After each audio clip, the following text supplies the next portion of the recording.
Good morning mga kalapatids. For today's video nga mga kalapatids, so bababa na naman tayo mga kalapatids para ikaw natin yung ibon natin.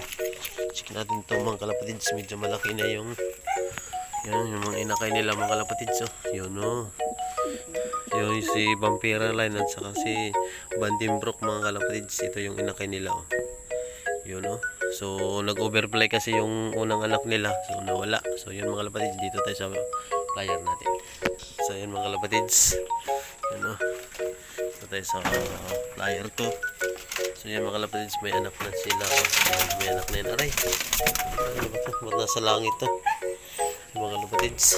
So yun, ito mga kalapatids, sa secret way po pwede na yata to isabak sa norte na naman.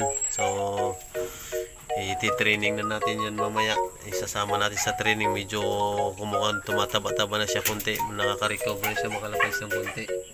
So yun, ikukuha natin yan. Tapos ang ililipad na lang natin si Piccolo mga kalapatids. Yan, si Piccolo na lang ililipad natin, si Piccolo. Tsaka ito si secret weapon mga kalapatids, yan ililipad na lang natin. Yan.